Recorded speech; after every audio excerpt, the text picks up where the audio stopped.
Hi, Lennon. Hi, Chris. How are you? I'm good. How are you? Good. Lennon Barnica, you are on deck. Thanks for having me. You're welcome. Thanks for coming. How are you feeling? Big. Yeah. Yeah. You've got a lot going on right now, right? I mean, I've been thinking about our conversation and where to begin. I have a lot of questions, but I think my first, and I think I would actually, in fairness to the 100 or 200 people that might watch this, that's kind of where we're at right now.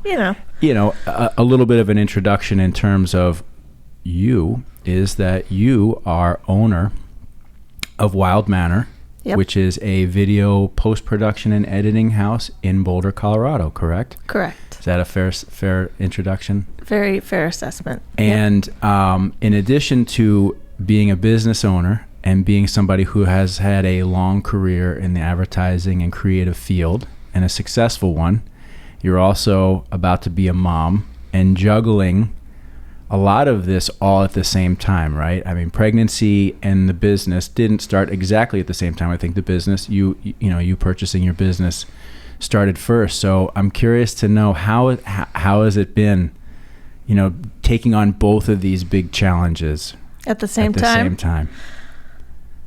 I mean, it's definitely, so since taking over the business, since we already it was a business that was already in motion, right? So then I kind of just acquired it.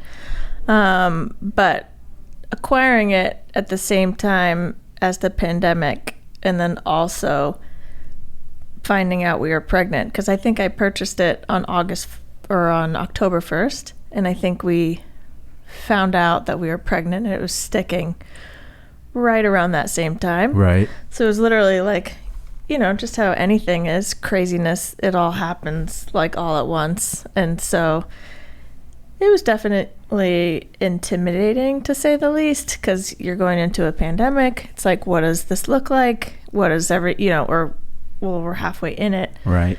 But still, it's like the future of advertising. Are people going to continue to pay for ads like they have been, and all of that? And and then being pregnant and then having to take some time off here pretty soon. Right.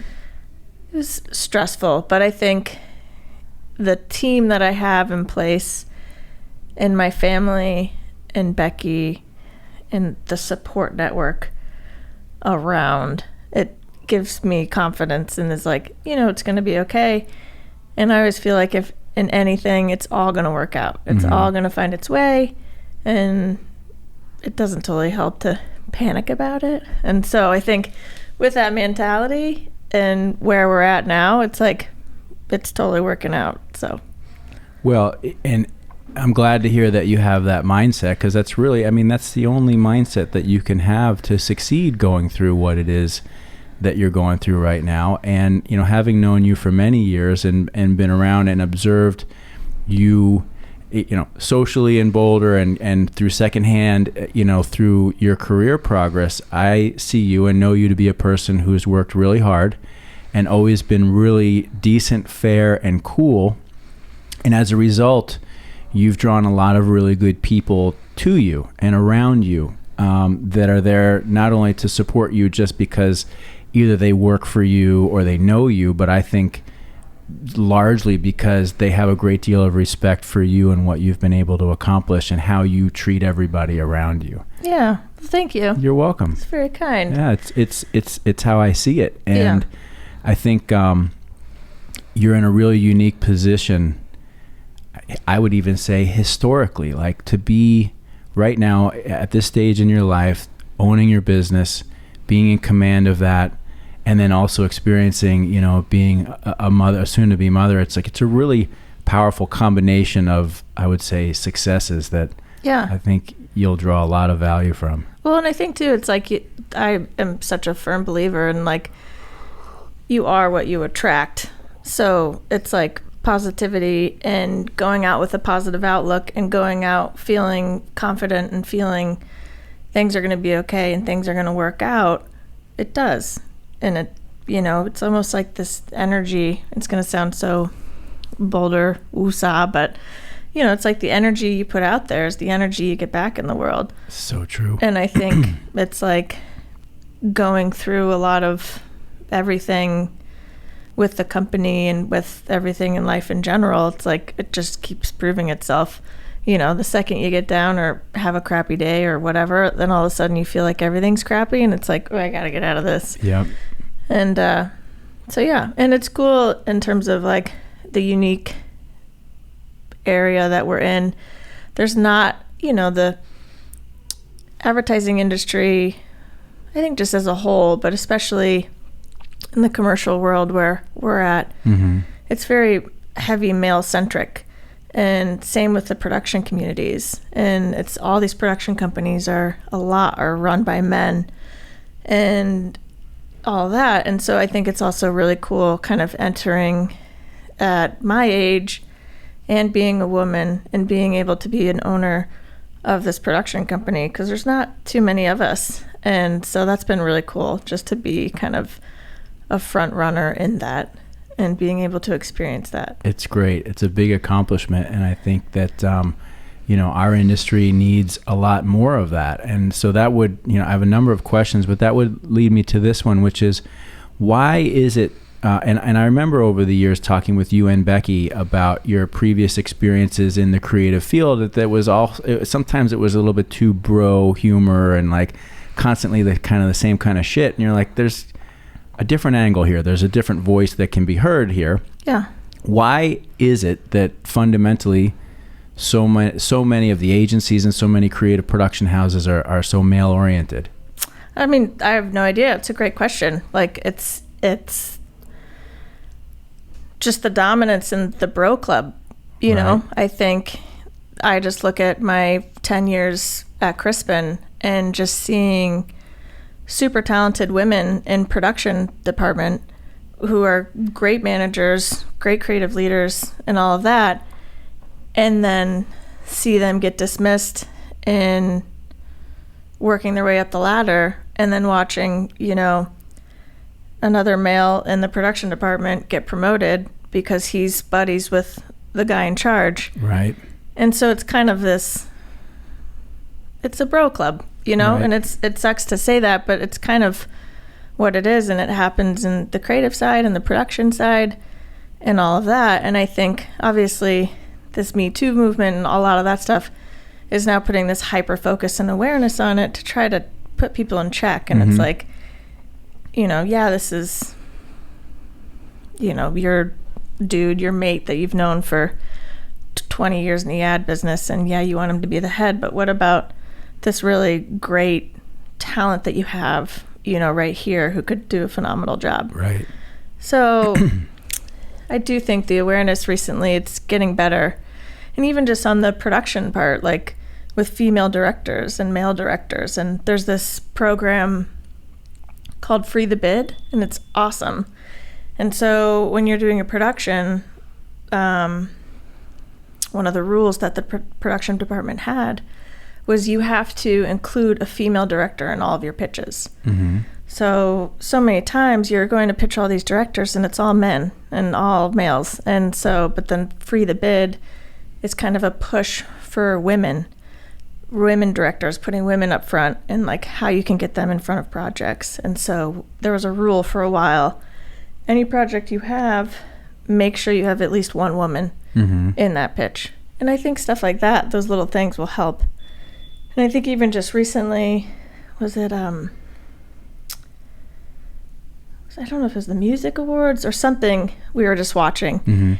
And there was more nominated female directors than any record history. And it was awesome, because most of the time you don't see it. And it's just a pattern. Same thing with male presidents or male, we got to break the pattern because there's other talent. Well, we're definitely at a point in time where women are able to, are succeeding more in moving to the forefront, right? Yeah. In a number of industries. And I think everybody would agree that in a lot of cases that has happened too slow, right? You hope that any business, I look at mine and I think you would look at yours, you want it to be a meritocracy, right? Like whoever it is that is doing the best work and shows the most talent, that's the person or people that should be moving ahead. And so as we begin to see more of that, I think that's great. It's too bad that it's had to take sort of like a movement, right? Like, it would have been nice if that just happened organically, right? Yeah. So my question would be then, how were you able to navigate? Because you've succeeded, right? I mean, you own your business now, right? How were you able to navigate through that in a way that maybe other women didn't feel as comfortable or confident in doing? Or was it not even really a thought process? Yeah, I mean, that's a great question. It wasn't a total thought process for me in terms of like, I wouldn't say I had like an end goal of like, I'm going to own this company one day. And this is my strategy on how I'm going to get there. Right. It kind of like organically happened. So I guess I was almost at the right place at the right time, almost. But I will say, I think something that's really important is relationships and nurturing relationships and,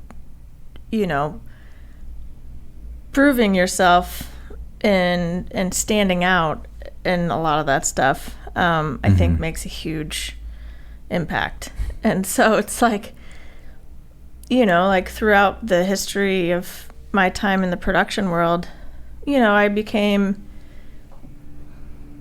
made myself necessary. Like, it wasn't like I was a worker and needed to like be told what to do. Right. Like, I just naturally was like, well, this is wrong. We can make this better by doing this. And just kind of naturally fell into some of that stuff and was bringing that up to past supervisors and stuff like that. And then next thing I knew, over time, I was kind of just controlling and running everything. And I think it was just gaining their trust over time and just like, now I'm not only running it, but innovating it and coming up with ideas. And then for the supervisors at the time, they're like, well, I don't need to, that's all taken care of. Right. So it's just finding that and having that motivation to do it and not sitting and waiting to be told what to do. See, I'm hearing three things. I'm hearing just work ethic, right? Like a strong work ethic. I'm hearing leadership, right? Which is, a lot of people think that leadership means like, well, you don't get to be a leader until you are deemed a leader, right? And that is a big mistake. Like, either you're a leader or you're not. And if you're a leader, you are taking on things as you did that weren't asked of you, or you are finding new angles at things instead of being waited, like you said, instead of waiting to be told what to do. Yeah, you took that action, right? And that displays leadership, and anybody in any environment will recognize that at some point in time. And again, I think people wait. They're like, well, nobody's told me I'm a leader yet, so I'm not going to lead, right? Yeah, or they're like waiting for the promotion, or waiting for this, or waiting for that, and you got to take it. That doesn't happen, right? So it's like, and any intern that comes in to the industry, that's like one of my biggest recommendations is like, don't sit here and wait to be told what to do. Like, find your way and find your path and find, like, observe and figure out what's needed and how you can help. And then make yourself a necessity. And then all of a sudden, you're like, oh my God, what would I do without Joe here? Right. Like, we got to figure out how to bring Joe on because I can't do this without him. Right. And then there's others where it's like, I'm constant, it's not beneficial to anybody for themselves or where the workplace you're at to be the one that's always constantly having to be told what to do. And then it's more work for, everybody. And I just find so much in the workplace, it's so much like a team. Like, for us, it's like, that's where I think there's a big difference between like a boss and a leader. Like, a boss is like, do this, do that, you do this, do that, right? Yeah, we're a leader. It's like, I always see our team, it's like, we're all together and we're all in this together and we help each other, we support each other. I go to my own team and I'm asking for advice myself sometimes. I'm like, does this bid look good, or does this seem weird, or what do you think? And just bouncing off ideas and giving my team, authority and ownership in that, and it brings out the best in everybody. The more, we've gone through a number of waves here over the years, and periods of time when we're communicating really well, and other periods of time where we're not communicating as well and people don't feel as inclusive. I feel that right now we're in a good zone of good communication, right? And including, and it makes such a difference, right? To have everybody involved, everybody included, everybody knowing what's going on, right? It doesn't mean that you're still not going to be the one that has to make the decision at the end of the day. Totally, but when everybody's had a piece and contributed, it's just like, it's night and day. And I've experienced both. Like, I've been through both. Yeah. And then you feel a part of something. Yeah. And then you get more out of people too, because then they feel like they're a part of something. Right. And that's really important. You mentioned something, the third thing that I heard that old Joe would be smiling down, as you said, it's about developing relationships. And, my crew here has heard me ad nauseum, talk about this. And, Dad, Joe, always, he was like, Chris, it's all about the relationships, all about the relationships. And that took me a long time to really understand. I still can do better there, because I still enjoy the work, right? Like, I enjoy like shutting the world out and working on whatever I'm working. And then when I'm done, I'm like, okay, here's what we've got or whatever. Yeah. But as I've said to the crew here, the expectation from our clients, and the same would be true for you, there's an expectation that you deliver excellent work, right? I mean, that's what they've hired you for. Totally. Regardless of what it is, there's an expectation that what you're going to do is going to be great. And whether it's you or somebody else, somebody's going to deliver great work, right? Yep. And whether it's you or whether it's somebody else, somebody's going to fuck something up at some point in time too, right? Yeah. And what's the difference? The difference, as you pointed out, is the relationship. When you build that relationship with your team or your client, that's what gets you through those ups and downs. Oh, it makes it so much easier. Because then when you screw up and you're close with that person, it's an easier bump than they hardly know you and you screw up and it's like, well, fuck those guys. Yeah. Right? Yeah. I mean, you never feel good about calling your client and saying, yeah, we fucked this up. But you have to. Yeah. But if the relationship's there and it's strong, right, it's really important. And then even just future relationships, because then you have a good relationship and connection with that client, recommending you to other clients or, and then even within like of company stuff, having a good relationship with this person can connect you to this person. And that's how I got into the ad agency too. It's like, I didn't have the best grades in college. Join the club. I found it much more entertaining to like be social and go out and all that. And it's interesting because there was some people I went to business school, and some people that I went to business school with that were like study, work super hard, get straight A's. I was teetering B, C, D in finance here and there. And it was crazy. It just totally hit me one day. I was at World Market, and one of the girls I went to college with was one of the straight A's. I'm getting in the best ad agency, super focused. And then she was working at World Market. And bagging groceries? Yeah. And then I was, failed finance a few times, skated by, and I'm here at one of the best ad agencies in the world. And, it was really awkward for me to go through, and she's like, oh, what are you doing? And I was like, I was just humble and just was kind of like, oh, I'm just, working my way through agency work and, just trying to, I didn't want to be like, oh, I'm at Crispin, Porter, and Bogusky, and, but it's just, I look back at that because I just think my relationship got me into that agency. Right. Where she had straight A's. But she didn't know anybody and couldn't get in the door. Yeah. And now this is different, right? For a doctor. I don't think, obviously, different industries, but if you're in the ad agency, creative world, all of that stuff, like sometimes you're great on paper doesn't mean that you're going to be a success in the ad agency, which again, so different with doctors or anything like that. Like you get a D on your whatever exam. I don't think I feel comfortable you telling me about what health-wise is going on. But, yeah. Well, our business is a little bit of a rogue business anyway, right? Yeah. I mean, it's, you got it's a lot of melting pot. Yeah. Anybody falls in. You got a lot of, you got a lot of creative types. You got a lot of hustlers. You got a lot of sales types. You got a lot of just disparate personalities that find their way into our industry. And that's what makes it great and exciting. But yeah, I mean, I know if I'm looking at resumes and stuff, I mean, I don't know if I'm ever like, I'd like to see their college transcript. Or, it's just like, what do they do? Yeah.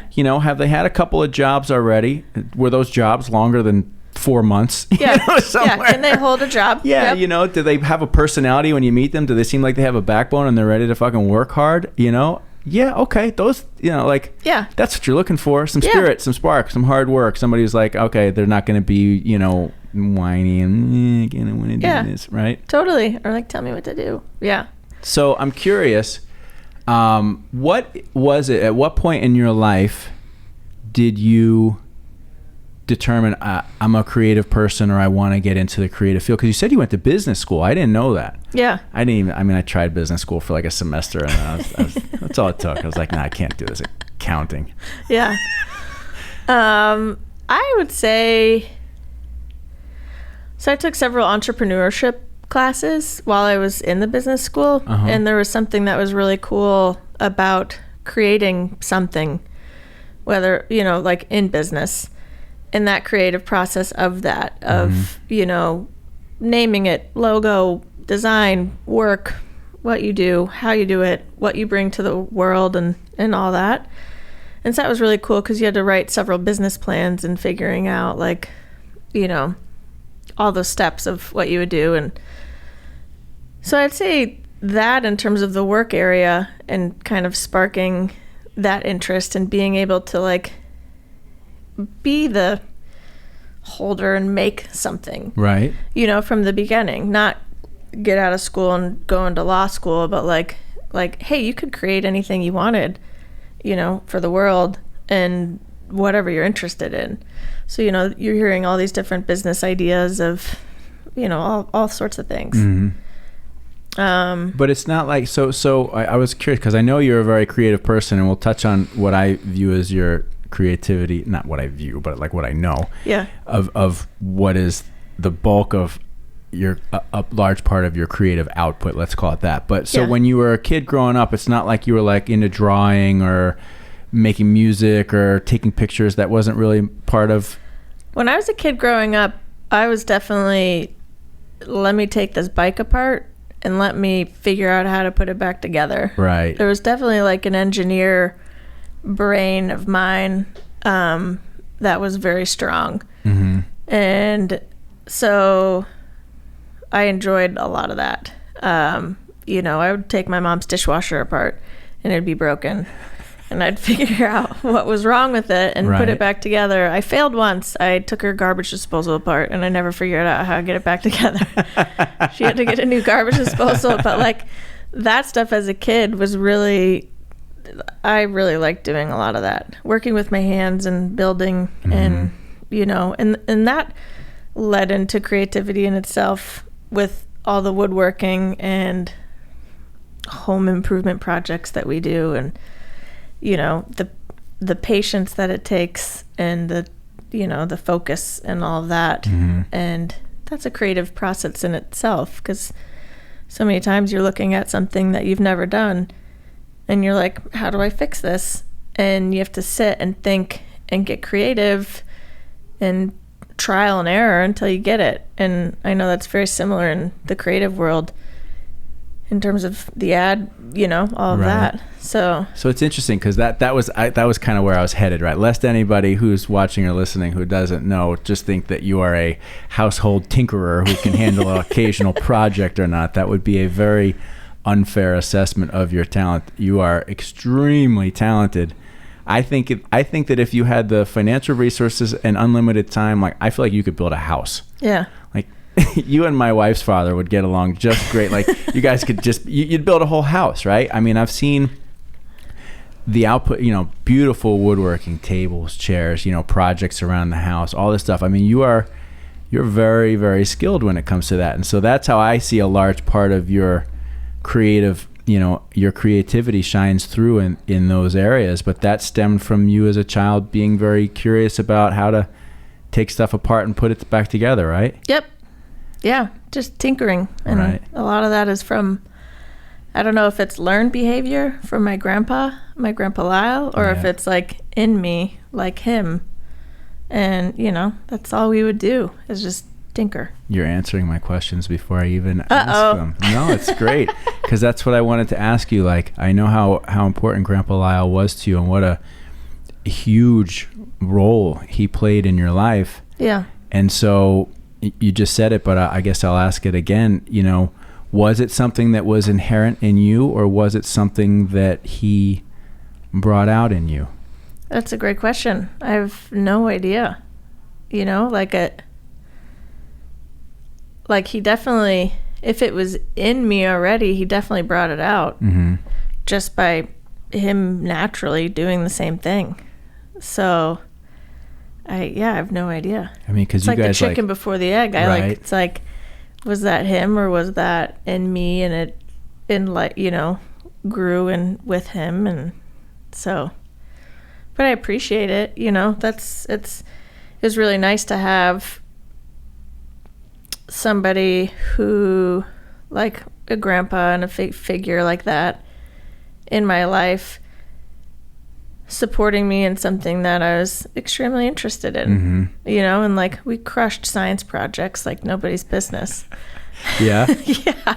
It's like just every science project we'd go to was like, I remember these little like copper wire spinners and magnets and this and that. And like all these kids like had half bought ones and just, didn't work right. And where like grandpa and I would stroll in. It's like beautifully made with wood, handmade, works perfect, no errors, just like amazing.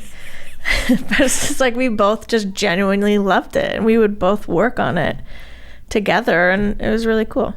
That's awesome. Yeah. From my understanding, it was just like such a close bond, not only, grandfather, granddaughter, but, this close bond of two friends that shared very similar interests, and you guys learned from each other and taught each other. Yeah. And I think what's really cool about all of that, and he, to say the least, is a little old school, right? So, and I think, there's that older school mentality, and I'm going to be sensitive, try to be sensitive, but where people get stuck in this is that way, this is this way. And when I was born, he was like, what am I going to do with a granddaughter? And like was kind of like, oh, like didn't know. And it was like he had two sons growing up, and he just kind of was like, well, who am I going to take? It just was, my mom was saying, not a bust, but like, oh, great, And so I think it's like hopefully a good learning experience and perspective, that just because I'm a girl doesn't mean that I'm not wanting to take up fishing or building or anything like that. Right. And, him growing up, that's where the roles were, right? If you were a woman, you were in the kitchen. If you were a man, you were doing this. And I think it's cool to be his granddaughter that did all the things that he would have never expected that I would have done. And I think that's really, hopefully, helped him see that, it's a little different and can be. I mean, certainly by the closeness that the two of you shared over all those years. Yeah. Right. He had to have, I'm sure it was a great surprise to him. Yeah. And probably, and a delightful life lesson at the same time. Yeah. Yeah. And I think it's really important. You can't really, and I think this day and age too, it's like having that experience and knowing that, it's like anybody can be interested in anything. And just opening that box and letting people do that is really cool, and not putting us in these roles. Like, I love when I see, women in different roles where you're used to seeing a man, or vice versa. It's like where you're used to seeing men in certain roles, right, and then they're doing something else that's outside the norm. But I think it's so great because everybody's got talents in different areas, and to limit us to just a certain area because of our gender isn't fair. And I think it's great to be able to let people experience whatever they're interested in without any judgment. I agree. And, of course, historically, there's been very clearly defined roles for men and women. And in a lot of cases, those roles fit, right? Yeah. I mean, there's a great number of the population that those roles totally fine. For sure, yeah. But at the same time, those roles can be very limiting, for men or women. And, at the risk of sounding very Boulder myself, I believe that the spirit, our soul, which I believe is something that continues, has been before this lifetime and will continue on into many other lifetimes. I don't know that the soul or the spirit has a gender. Yeah. I don't think it's gender specific. I think that we choose life situations, we choose life experiences to learn. Right. Yeah. And so to suggest that just because you are in a woman's body, right, that you are supposed to do specifically what on earth a woman is supposed to do, that's very limiting to your spiritual growth. And so to see the abundance of new opportunities for all kinds of people is important. For sure. And I do think that needs to be celebrated and welcomed. And it really shouldn't even be a big deal. Yeah. Right? Oh, totally. And I think and I hope over time it'll become less, Yes. I even think too, there's some of our close friends back home where the men are the housewives, right? And it's like, you hear some people like, oh, whoa, that's weird. It's like, well, yeah, but it's also really cool. Like, let them, I don't know. It's like, and I think over time, the more people are dabbling into different things and outside of the gender norms, right, the more normal it'll become. But just supporting that in those areas, and if you ever see that, it's like, that's great. People should be able to pursue a life that is valuable and meaningful to them. Yep. Whatever that might be, so long as it's not doing harm to other people, as long as you are of a positive mindset and doing what is spiritually and productive for you and for the people in your world, then yes, anybody should be able to do anything. There shouldn't be limitations. For sure. And I think we're starting to see more of that, which is encouraging. Yeah. A question that I have, as you now have entered into business ownership, mm-hmm. right? And you're figuring it out as you go in a lot of cases. Are there any male or female mentors or other people that you look to that can provide you guidance or mentorship that exist in your life? Or are you at sea on your ship looking around the horizon wondering where the next port is? I'm definitely a little bit at sea by myself, mm-hmm. but that's not totally by choice. In our industry, in our community in Boulder, mm-hmm. it's not like a production hub like New York or LA or some of these other places are. Mm-hmm. But I think it's slowly becoming, like, I see more people coming from our industry to Boulder, to Colorado, just switching it up a little bit. Right. So I do hope that there is more companies like us that are kind of in the surrounding areas that we can kind of unite and bond, and I can find some mentorship in certain areas like mm-hmm. that. I would say most of my mentors and things, they're in the past, or they're in LA or right. New York, and sometimes it's like, I mean, I could definitely, let me backtrack a little bit. There's people that I know in same companies that I am currently running, yes, that I can lean on for support and call. But I am such a locations person. It's so much easier if, like, say, this editorial shop was also in Boulder, and it's really nice to be able to, like, go to their EP mm-hmm. who's in town. We probably have a lot more personal face-to-face connection instead of me just calling them all the time. Right. So I do have mentors that I can reach out to. I guess I'm just being stubborn, and I would love to have people in person that I can kind of connect with. And well, the face-to-face conversation, it's the best, right? I mean, I personally, I like, text, email, or face-to-face. Like, I really don't like sitting on the phone at all. I just find it to be, my mind, I'm not engaged, right? Yeah. I'm just not as engaged on the telephone as I would be, face-to-face is number one, and that's why, one of the reasons why I created this was just to be able to sit down and have a meaningful conversation like this with a number of people. So yeah, it's so much easier. It's like, so I hope, like, there's a few places in LA that I know the EPs that I know that I could call them for any problem or whatever, but it'd be really nice if, at some point another company with an EP, a lot of years of experience, comes into town and it's like, hey, Jan, can we go get coffee and chat this out? What made you Jan? I don't know. I have no idea. That's funny. That's such like a Brady Bunch association for me. Jan, middle sister Jan. I didn't want to like call out anybody I knew. Right. And yeah. so Okay. just like, that was a very nondescript. I know 0 Jans. Same here. So who does? It was very neutral. But yeah, I think that that'd be really nice. I think. So yeah, I'm kind of a little bit on an island, I think, and sometimes I struggle with that. I'll have days where it's like, I want somebody to look up to and to call and I mean, I could reach out to those people more. It's just a growth area where I got to do that. I find now at this stage 2 things. Number 1, I'm very accustomed to being the ship out at sea by myself. I'm very comfortable with that now, having done it for a long enough period of time. I know that the majority of the things that we do are things that I will some way somehow figure out because I enjoy it, right? Like it's just like you figuring out how to take it apart, put it back together. I'm of the same mindset with everything here.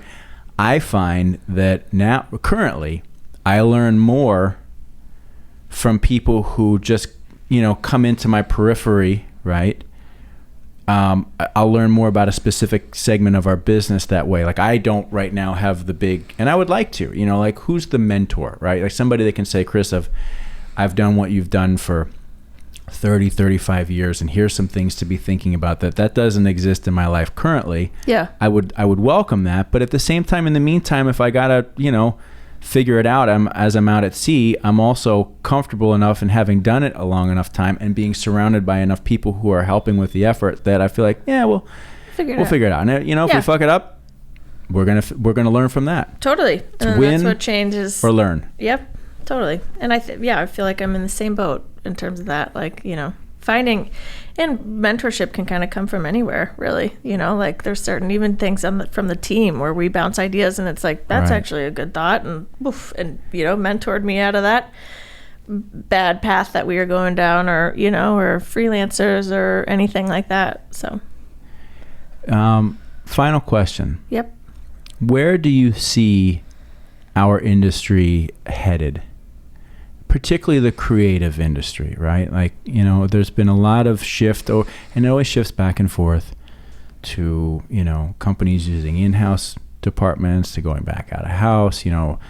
Companies used to use a big agency for everything, and then they would segment it out. And where do you see the creative field going over the next, let's call it 5 years? Yeah. I mean, I think it's almost like, I don't want to say free for all, but like this whole world of YouTube and TikTok and Instagram and social influencers and all of that stuff, it's like they've all been given devices and things at their fingertips to be able to create content super easy. Mm-hmm. So it's no longer this, I need to go to this agency who will hire this production company to get this product. It's like it's the scope has broadened in terms of where talent can come from. Right. And I think it's a good thing. It's intimidating for a company like ours to know, influencer down the street can make a video for, 2 or 3K and the client buys it instead of coming to a company like us. Right. And I think bigger brands are interested in that content too, because I hope there's a movement and some just real authenticity content. Mm-hmm. I think there's the folks out there looking for authenticity and realness, and generations and things are on to companies that are, say, not doing great things for the planet, or just, like there's this whole movement of, I guess, is it Gen Y? I don't know. What is the new gen? Shouldn't we know this? One of the We're new supposed to gens. know that. Yeah. The young ones. Becky will help. Becky will let you know when she, But they're sensitive to that stuff, and they think they want content that's authentic and real, and people are, myself included. I look at an ad and I'm like, is that real? That's fake. Yeah, it's just you immediately sense when it just feels like it's supposed to look like real, but it's not. Yeah, like there's rarely, and I don't know if that's because I'm an ad agent in the world, but I see an ad and I'm not like, I have to get that Tide detergent. Right. That really was like, that is the reason why I'm going to buy Tide. No, but if they made something that was more real, meaningful, and touched in a way, or they're doing something impactful or meaningful for the world, I think that's where creativity's heading, hopefully. Yes. In that world. And then again, it can just come from anybody. Anybody has the tools to be able to create something, and it to be picked up by a big company that reaches out and is like, this story you made, or this, or what, and find some relationship there. And so I think the traditional ways of going down the ropes is fading. I agree. I totally agree. And I think that small companies or big companies now have a very large amount of choice that they can utilize for how they communicate their message. So I'm going to try and string together two or three thoughts from what you've just said. Number one, which I say this a lot, I feel that it is our job, we're in the business of making an introduction. We're almost like, I see us as matchmakers to the point of what we do is try to put a message out that hopefully connects a consumer with a product, or in our field, in the retail automotive business, a consumer with ultimately a salesperson, right? Yep. Who get together to have a conversation that hopefully results in a transaction. Like, at the end of the day, we're trying to drive transactions. No matter how much we want to, talk about branding, brand positioning, authenticity, which is all an important and meaningful part of leading that. At the end of the day, we're trying to drive a trend. We're trying to sell a product, right? Yeah. So how do you sell it in a way that's modern, contemporary, and honest, right? You mentioned like Tide. The first thing I think is like, well, to me, I wouldn't even buy Tide, because any detergent product I would buy needs to like have some sort of environmental, like, we're good for the planet thing, right? Yeah. Which may all be total bullshit, because I just watched Seaspiracy yesterday, and the whole, sustainably caught thing is a total fucking fraud. It's total fraud. So maybe the same is true of detergent stuff, but again, believing some way, somehow, in the product that you're buying or the company that you're buying is important for anybody, I think, at this point in time. Yeah. And so what you're saying, and I'm agreeing, is that, a kid in his or her bedroom could create something just as meaningful as we could on a $100,000 shoot. Yeah. It just depends on who's the audience. Yep. What are you trying to do? Are you going for that quick kind of low budget feel that can be very authentic? Or in some cases, do you need a full on production to make your product and company look appropriately successful, right? Yeah, for sure. Doesn't mean you're not being authentic. Yeah. I think there's waves. And so I think, and I'm sorry for talking so much on this point, but I think that those of us that have been in this business long enough still have an advantage of understanding that it's not just about, oh, here's a cool thing that I made. Yeah. Right? It's about a bigger picture of how do you help guide a business or a brand? How do you put together the strategy? Oh, for sure. How do you lay out the execution? Because it's not about just one cool ad this month. It's about, how do I market this business for a year? Yeah. Which in there you need, like the bigger brands, they need the big strategy, big ideas, full campaigns, all of that. And I think that will still for sure survive because that'll be needed for the brands like Ford and Domino's and Fruit of the Loom and all that stuff, because it's a much bigger conglomerate of, you know, all of that stuff. But Right. yeah, so I 100% agree with you on that. But I think what's cool is, you know, at least production companies and things like that, it's like, instead of going the traditional routes through schools and this and that, but where like you see a young creator and you're like, this person's awesome, get him in this team right here. Yep. To start making these ads or to start creating these ideas. And so that's where it's like, you know, some of that can kind of come play. Like I know we'll search and find a super talented DP just through like Instagram, and you know, and it's like that's where it can come from anywhere, and it's no longer this route of, because everybody has a channel of communication to get out there and show their work and show what they can do. It's truly amazing that we live in this time where anybody, almost regardless of what it is that they want to be, accomplish, do, there's a pathway to it that does not require some big gateway into an organized structure or a company or anything. You know, that young girl in her room right now who is 15, they're out there, right? Like, you know, they're there right now generating content and generating millions of fans and followers right now with zero.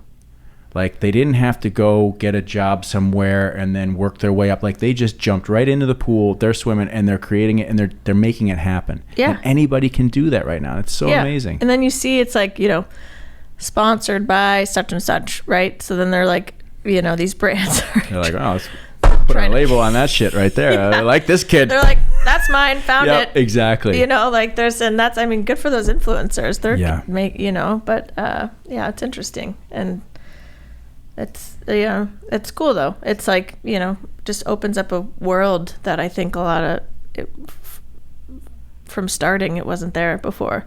No. So, and it gives, you know, everybody the tools to show what they can do. Much easier, you know, like where before you had to hire a production company to be able to shoot on a high profile camera, and now anybody can go and, you know, buy a red and make it look beautiful, and you don't have to hire this production company who has this director who's the only one who knows how to operate that camera. Yeah. So now it's like game is on, everybody can, you know, play in the game. Well, let's keep running hard in this environment as long as we possibly can. I mean, I'm excited for you, and everything that you will continue to accomplish with your business. I'm excited for us. You know, for us now, we're doing everything, as I mentioned before, to move the creative to the forefront. Yeah. You know, and that's really where the fun is. And for sure, it's such a fun business to be involved in. So for sure, and it's super important, I think, for any brand to just